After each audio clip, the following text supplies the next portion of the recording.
আমি জানতে পারি এই বাচ্চাটাকে ক্লাসরুমে বসতে কে বারণ করেছে? আমি বারণ করেছি, কারণ এদেরকে আমি ক্লাসরুমে বসতে দিতে পারি না। কেন বসতে দিতে পারো না? ম্যাডাম দেখো না, এই ছেলেটা জোর জবরদস্তি ক্লাসরুমে ঢুকে পড়েছে আর বাচ্চাদের ডিস্টার্ব করছে। আমি বিরক্ত করছি না তোমরা বিরক্ত করছো বাচ্চাদেরকে?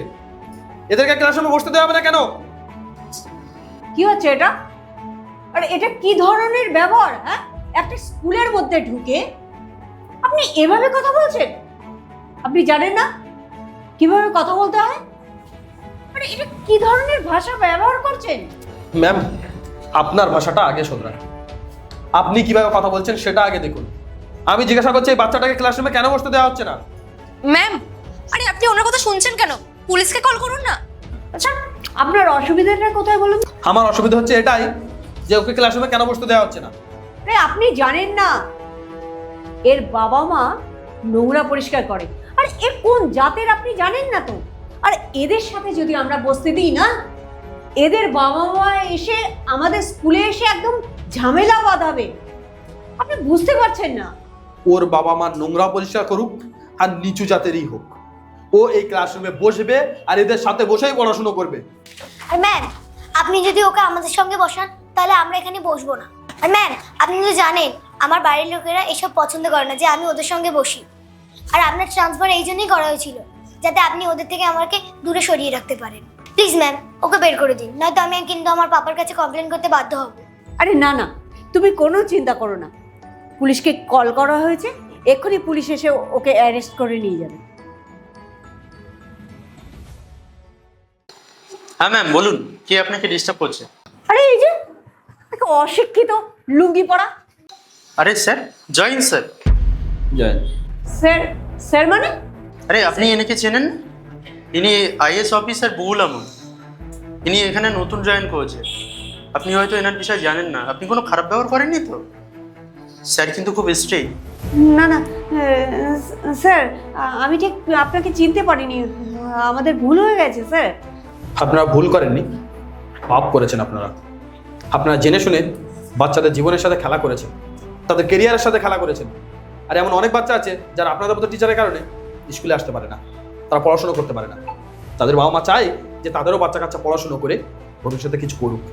আপনারা সবসময় কি করেছেন না, এরা নিচু জাত, এদের ছোট জাত, এদেরকে আমাদের সমতুল্য কেন করুক, এদেরকে আমরা পড়াশোনা কেন শেখাবো?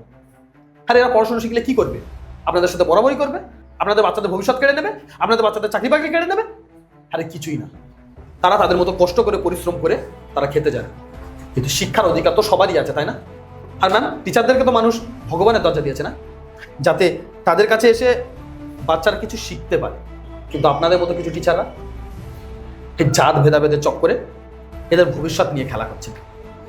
এডুকেশন সিস্টেমটাকে আপনি কি মনে করে রেখেছেন বলুন? Sir sir sir, we are very sorry sir, এটা মন্ত্রীর অর্ডার স্যার, আমাদের কিচ্ছু করার নেই, আমাদের হাত পা বাঁধা স্যার। আচ্ছা, মন্ত্রী সাহেব যখন অর্ডার দিয়েছিল তখন পারেননি আপনি প্রতিবাদ করতে? আপনাকে যদি আমি এখন কোনো ভুল কাজ করতে বলি, কোনো খারাপ কাজ করতে বলি, আপনি করবেন? মুখ বন্ধ করে সহ্য করবেন না প্রতিবাদ করবেন? যারা ভুল করে আর যারা ভুলের সাপোর্ট করে তারা সমান দোষী। যে ভুল করেছে সে তো সাজা পাবে, আর তার সাথে আপনি আর আপনার পুরো স্টাফ প্রত্যেকেই সাজা পাবে। এখন যদি আমি আপনাদেরকে ছেড়ে দিই তাহলে এমন ভুল বারবার হতে থাকবে।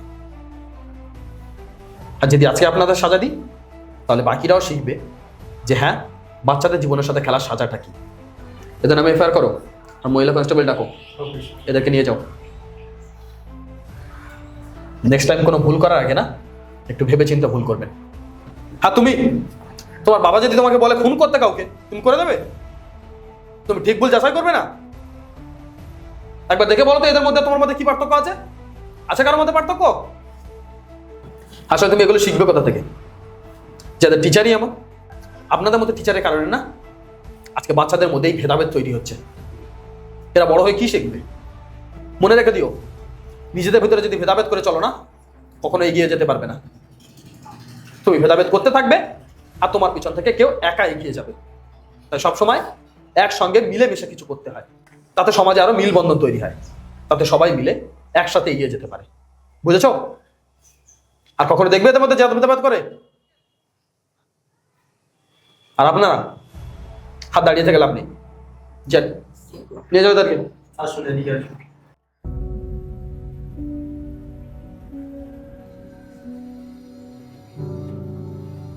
তুমি চলো ওখানে বসো, বসো। শোনো, নেক্সট টাইম থেকে আর কখনোই নিজেদের ভেতরে ভেদাভেদ করে দেখবে না, ঠিক আছে? সবাই মিলে মিশে একসঙ্গে থাকবে। আর যদি কখনো কোথাও কোনো অন্যায় দেখো তার প্রতিবাদ করবে, সেটা বাড়ির লোকও যদি হয়, নিজেদের গার্জেনটাও যদি ভুল করে তার প্রতিবাদ করতে জানতে হয়, বুঝেছো? মন দিয়ে পড়াশোনা করো।